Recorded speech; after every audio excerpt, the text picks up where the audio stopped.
Way Up with Angela Yee, and Dr. Wendy Osefo is here with me today. Welcome. Thank you. This is long overdue. Very long, and this is perfect timing, though, right on time. Yes. Because you did not tell me that you are a distinguished professor at Wesleyan University, where I graduated from. Oh, you went to Wesleyan? Yes, I did. I was just there teaching the students yesterday. First of all, why did you not tell me this? I didn't know that. I will have you as a guest speaker in my class. They would love that. All right, so let's talk about that. Can we lead with that? Okay. Because we did watch on Real Housewives of Potomac when you wrote the letter to resign from Johns Hopkins, Yes. right? Which was, you said, whew. But that is also a good feeling to say, I'm leaving this situation rather than, the other way around. It's That's always true. I felt like, there comes a time when you feel like you've occupied a space for a long time and there was nothing left for me to accomplish in that space. Right. You know what I mean? Like I sort of outgrew it. It was becoming something that I knew it like the back of my hand. It wasn't challenging anymore. And I didn't want to just do the mundane and just do like the rigmarole. I want to be challenged. And I also need a break. Real talk. I've been there. I feel you. I've been a professor since I graduated my PhD, and that was the first thing I did. And I've just been in the same spot. Like I wanted something new. My time was up for me. I'm all into challenging myself because some people love having a routine, knowing what they can expect, doing the same thing and being comfortable. I am not good with that. No, and I'm so not. once you start feeling like, all right, this is, like you said, mundane, routine, it's time to say, okay, maybe this is, if I can't do more here or we can't figure out how we can challenge ourselves more, because I've been in that position before too. And sometimes we also have to realize that it ain't like you own the university. And if they have a reason to be like, okay, we're going to move on from you, they'll do it. They will. So we shouldn't ever feel too much loyalty as far as I need to be here for X, Y, and Z. Someone told me yesterday, we're having a conversation about careers, and they said the house always wins. And that stuck out to me because at the end of the day, they're going to do what's best for them. So it's up to you to do what's best for you. And Dr. Wendy, I always say that you got to walk away while you're up. Hello? Way up. Not just That's up, exactly up. Right. Way up. So talk It's to true. me about this curriculum, because I can imagine right now at Wesleyan that the students are like, this is the course that we want to take. It's a course that you also developed. Yes, I wrote it. I took the summer off after I resigned from my other university. I took the summer off and I was like, all right, let me travel a little bit. I traveled with my family. And then while I was traveling, I was like, it's not that I don't like teaching. It's just that I want to do it my way. So I wrote a course and it's titled The Sociology of Reality TV. And I was like, who best to talk about reality TV from an academic lens than me? So this course really examines the way reality TV is a reflection of our everyday lives. And it tackles some important subjects from racism to colorism to gender roles to sexuality. And I've had such an amazing time. The students have. I brought in some of my reality TV friends to be like guest speakers like each day that I teach. And I just love it. It's liberating for me because when you go into reality TV, I don't know about you, but for me, I was like, you know what? I want to do reality TV, but a lot of people have a negative connotation of it. They do. And I said, how do I flip this on its head to say, yes, you may have a negative connotation of this, but there's something that could be learned from this. And that's what I did. And I wrote this course. That's why people feel like, I call it a docuseries. But you're like, it's a reality show. It's a reality show. Okay? No matter how you try to paint No it. matter how you flip it. Because I did a reality show way earlier on. It was called The Gossip Game on VH1. And I think sometimes it's kind of like politics, because I know you know a lot about that too. Yes, I did. But it's kind of entering a space where you can have the best intentions and say, this is what I want to do. And this is how I'm going to portray myself. And I'm going to make sure I do. And then so many things happen and you have to navigate through that. And you're like, some things are just out of your control. You can control, like they say, how you react in situations. But sometimes you do get thrown off guard. Sometimes things get spliced up in a way that you're like, that's not even how that happened. Right. Or they want more of a reaction. And I think one of the things about reality TV is also they want you to keep it spicy and interesting so that you can stay on. So it's a balance of knowing how to keep it spicy, interesting, but not be who you are. And that's what I always tell my students is we've been, talking about reality TV throughout this semester. I said, for all of us, you are an exaggerated version of yourself. You are yourself, but an exaggerated version of yourself. You know what I mean? Right. And that's just the truth of it. You guys are watching reality TV to be entertained. So we are who we are. We're true to ourselves, but there may be a little bit more oomph in how we're being true to ourselves. I remember when you joined Real Housewives of Potomac. Child. And but it's people are like, you know, you could look at it from two lenses, right? Some people were like, oh, why would she do that? Because that's, like you said, there's that stigma that's attached to it. And it's like, now she's going to be on here throwing drinks. Correct. Because automatically people think that. She's going to be beefing with people. But then there's also the, okay, well, this is going to lend some more prestige. Yes. Because that's always the goal, right? You want to try to make sure, because it's a balance of what the consumers will watch. Because that's another thing, too, and I know you address that in your course. The responsibility that people who are watching a show have. Yeah, I think that there is responsibility on our viewers, and there's also responsibility for the people on the show. For me, when I joined the show, I remember thinking I never saw someone who looked like me growing up. And I never saw a black, dark-skinned family on my TV. Right. I am dark-skinned. My husband dark-skinned. My babies are dark-skinned. That representation, I did not see that. And then I never really saw the educated family unit. And I just thought that was important to show. Right. But you come on there with your intentions, and then people, oh, you know, you think you're so smart because you got all these degrees.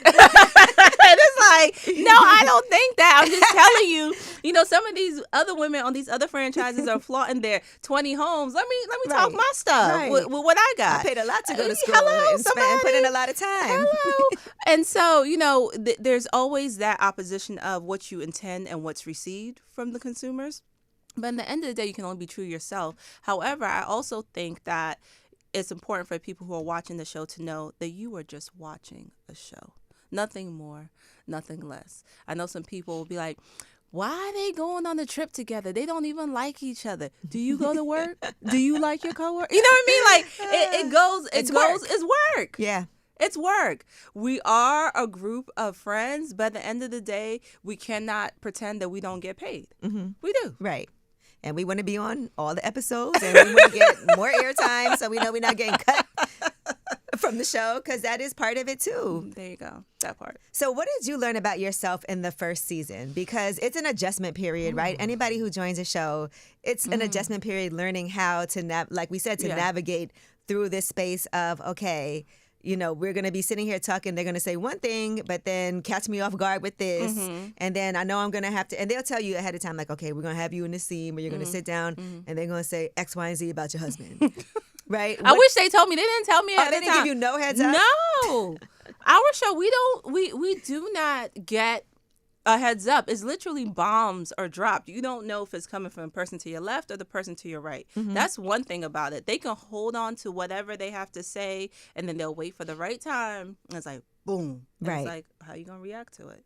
You know? And so, I mean. What did you have to learn quickly? What I had to learn quickly, I think for me, is don't take anything personal. Okay. You can't take any of this personal. You just know it is what it is. You may have a season, like I'm having a season this season where I'm just like laughing. You are having a good time. I'm having this season. a time. I'm having a time this season, okay? I'm just laughing. You look like you are having fun. I'm having so much fun. They're going at it. I'm just laughing at them. I'm watching like y'all watch. Oh, she ate her up. I'm having a time this season. Like, kick me out the party. I don't care. I'm having a time. But then there's other seasons where it's like nonstop. Like right. They're coming for you. They're coming for you. And I think to answer your first question about what did I learn about myself my first season is that you have to remain true to you. You cannot change. Like, who you are is who you are. And it doesn't matter what your fellow cast members are telling you. It doesn't matter what the viewers are telling you. You know who you are. And if you don't know who you are, you'll have a million people telling you who you should be. And that's a problem. So stay true to yourself.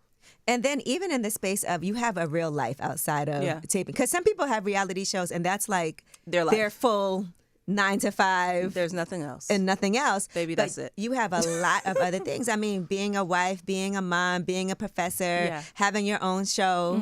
And then also in politics, being able to have those conversations, which sometimes I watch you on the news debating and I'll be like... Get him out of here. But it is a frustrating space to be in because I relate to you a lot as far as when you have these conversations and I'm on your side, but then when people come from the other side and say something that feels so ludicrous to me, and you have to sit there and hold it together. Yes. But how do you think people perceive that for you? Because sometimes I think with reality TV, people might not take you as seriously or be like, oh, she's just a reality TV show girl. No, I think that that's true. But I think that you also have to know that in the real world, for me, I'm a multi-hyphenate. I am a mom. I am a professor. I am a reality TV personality, but I'm also a political commentator. I think it's important to know that women of color can occupy all of these spaces, and we don't have to be in one box. And Right. that's a beautiful thing to do. So many times people tell you, no, you have to do this. No, you can only occupy this space. And that's not true. And I think for me, everything I do it for my children. And I have, 2 boys and a girl. And I want them to know that. They're so cute. Oh, thank you. I want them to know that you can't let anyone define you. You can't let anyone define your success. And you can't let anyone define your potential. If you want to, curse out somebody at 2 p.m. in your reality TV show and then go to, CNN and curse somebody else out, you can do that. Right. You can but do you that. have more on the line than most people, I think. Because it also it also makes you have to think, because even for myself, I have to think about, okay, endorsements, okay, companies that I work with. I can't go too far. But, that is true. But I also think who I am, I wouldn't go that far. You know what I mean? Just who I am. You like hold back. Like, I would still hold back. Like I'm not. That's why I think it's really important. You're gonna go high still. I will still go high. It's gonna take. It will take a lot for me to go low, and I'm at the point in my life that I wouldn't go low if someone did something to me. You would have to come for my kids. Right. That's when all bets off. Don't want that. If y'all want to see me clear the table. Do you think okay, let's talk about Potomac for a second. Okay. Do you think that people were coming from me as kids? Because she, just from watching these past few episodes and seeing how the topic got brought up about, your kids are watching and you're living here in this building and your husband's here and you got your man here and the kids are in the midst of all of this. And people were weighing in on that. And for you as a mom, but you're in a great relationship, but just seeing her going through that, do you understand where she's coming from, or do you think, no, we were not attacking that, we were just saying be mindful? At first blush, when I first heard it, I said to myself, I want to give her the benefit of a doubt, because my thought process is every mother would do everything in their power to protect their kids. However, as the season progressed and actions were taken, I have questions. Okay. I don't stand by the things that she does, as you guys will see it play out during this season. There are some things that I'm like, if your first priority is this, then you're not moving like that.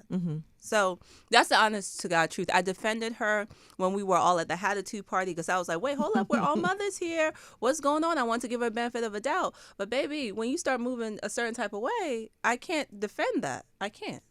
I want to say back to that Hatitude party since you brought it up. When you did that rap, people don't understand the movie.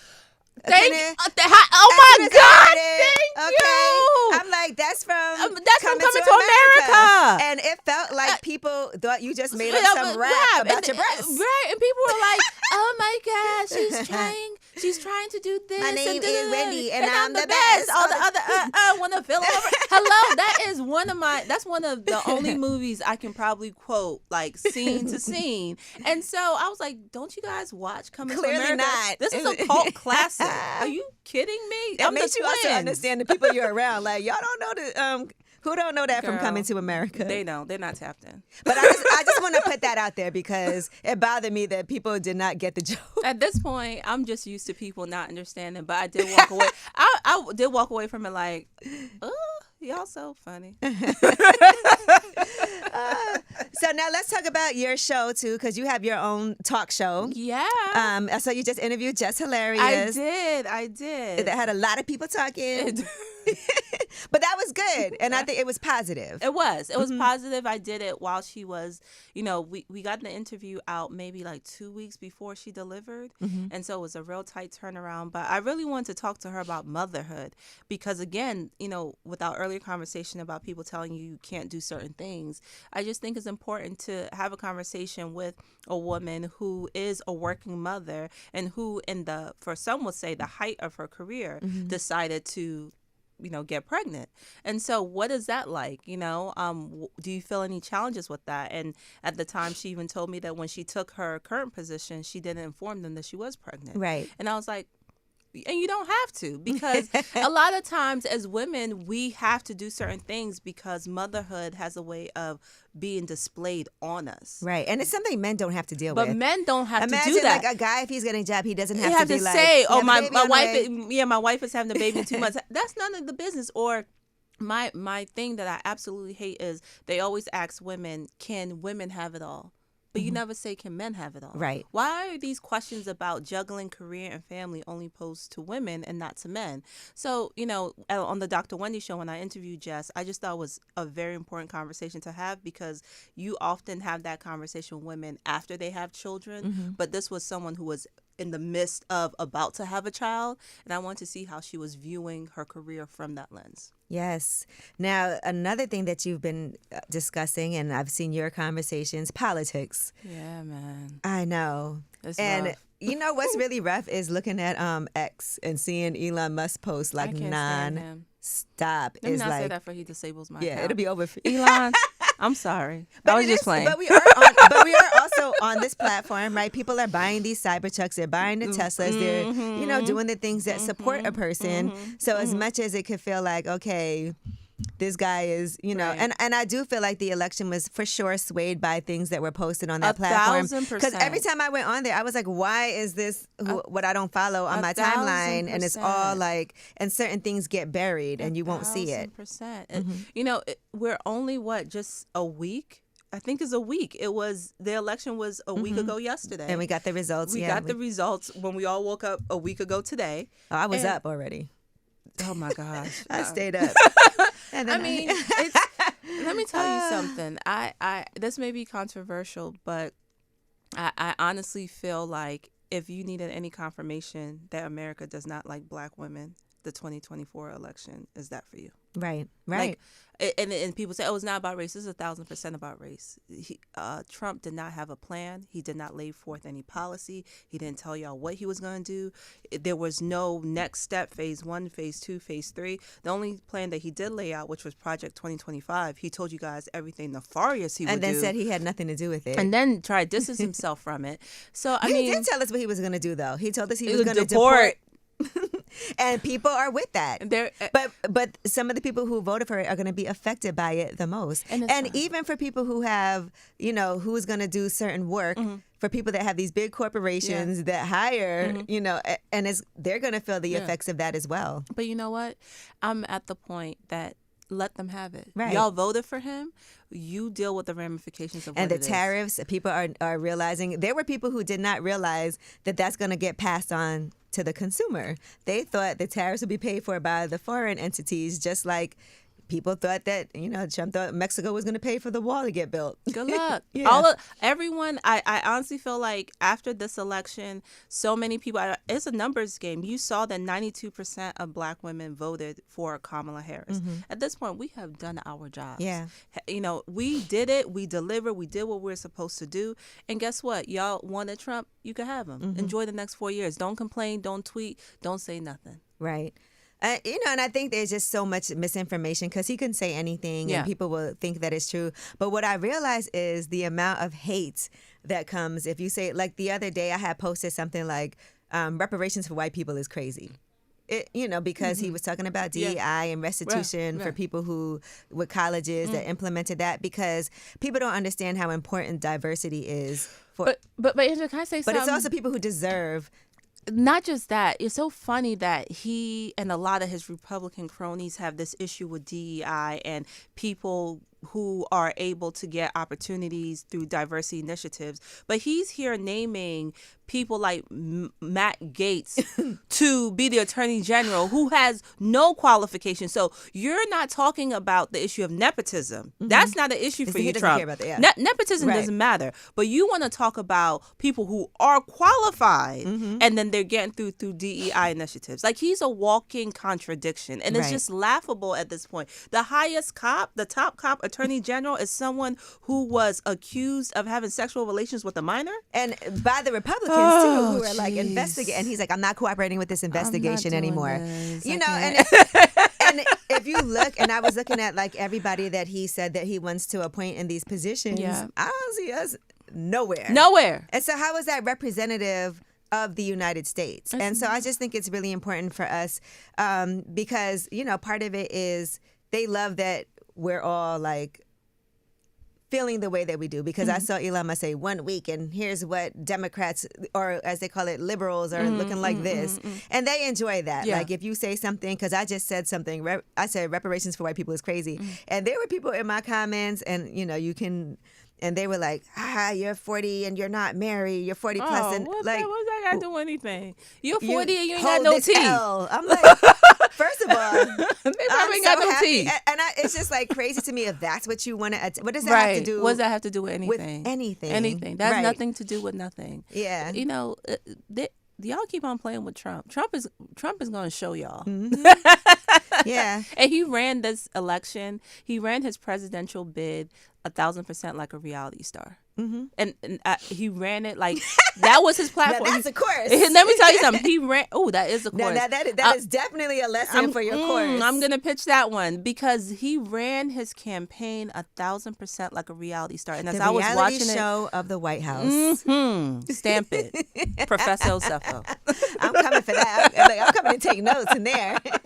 I love this for Wesleyan University, though. I love it for them too. You know, honestly, like for me and there's some amazing people who have graduated from there. I mean, I was there. Yeah, I did. I got the Distinguished Alumni Award a couple of years ago. Look at you! That's awesome. But it honestly is such a great liberal arts college just because of, I went there because there was no core curriculum. And I was an English major, and I really wanted to be able to do like creative. You know, I took screenwriting, I took playwriting, I took like all the courses that I really wanted to take, and that's something that if that would have been there when I was there, it's so progressive and so today and so relatable to real life. I love the university. The campus is beautiful. The students are having the time of their life, and it is a liberal campus. I remember coming to campus the day after the election, and the students were just like so bummed. Yeah. And I was like, you know, keep your chin up. You guys are the next generation. You guys are going to make sure that the world is a better place. But Wesleyan is amazing. I'm so honored that they not only, you know, invited me to be a professor there, but then gave me the title of distinguished professor. I know that's right. That's an honor. This little black girl. Thank you. That's going to make, listen, everybody go and roll. Go and roll. And, you know, I do want to just talk about your future on Potomac. So, you know, you feel like that's going to keep on going, like you want to be there? Because I know, you know, Candace left. She decided that she had her baby. Congratulations to her, you know, for that. Do we get claps? I don't know. Yeah. I miss her on there, and I love Candace. But, you know, she was like, okay, some people do need sometimes to step away. But I feel like you've mastered the way to kind of go through there, at least on this season. I was going to say, we will take it season by season. This season was my favorite season so far. Yeah. For me. For you, yes. I can't speak to nobody else. Definitely some other people. Because some other people getting dragged by the eyelids. Listen. You but and for Giselle me, are in a good space. It ain't even, you know, yes, we are. But just as far as... We are, but it's more so like about me. Like there's something I didn't know you were 40, by the way. No, but I'm over that. You are? That, yeah. Oh they my said God. 40 plus. Oh my God, you look so good. But the reason I was going to say that is there's something about 40 that I feel like once you hit it, you just like it just clicks. And everything just clicks and it makes sense and you feel liberated and no one can tell you nothing. Like you're so sure of yourself. And I think that you guys are able to see that this season of Potomac. It's not just, you know, my mended friendships with some of the women. It's literally my mended friendship with myself. Oh, good. You know, like yes. I'm happy. You look so comfortable and so happy. So comfortable and so happy. Yay. I love it. All right. We'll definitely be watching, you know, everything that you have going. And I'm so glad that you made it up here finally, because I know this is something that we've been wanting to do. And I definitely want to come and, you know, do your show too at some point. Yes. Let's not talk about that. Friends with my girl Jasmine. I love Jasmine. Jasmine was at my 40th birthday party. You should have came with her. I wasn't invited, but I did see the pictures. Okay, all right, we'll run it back.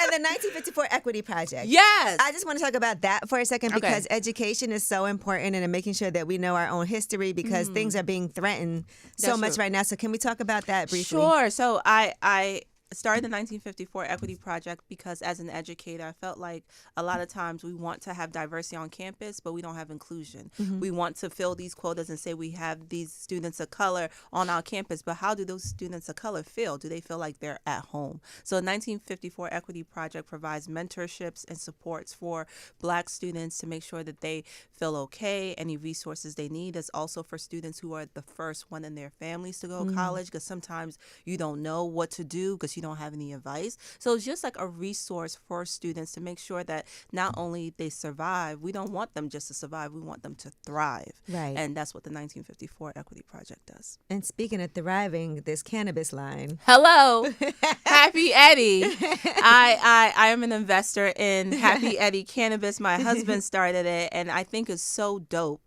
because, you know, he came to it from the lens of a Black man in the cannabis field, and he's an attorney, and he sees how so many Black people have been criminalized for cannabis offenses, and now people are making a profit off of it. I see people who were criticizing it, opening up spots, investing in spots, and it's like, you were the main one. You were the main one. Making people feel crazy. So I don't understand. So he basically took the lens of, you know what, if people are going to benefit off of this, we're not going to do it off the backs of Black people and people who are literally in prison for it. So not only is it a cannabis line, they have all the things. They have flour, edibles, all the things, but he also does social justice work. He partnered with the Last Prisoner Project, which is a program to get people out of the legal system who have been penalized for cannabis offenses. So okay, power couple. We like this. No, that's my stink. Happy Eddie. All right. Well, thank you so much for joining us. It was definitely a pleasure to have you. Thank you for having me. I gotta come back. Okay. All right. It's way up.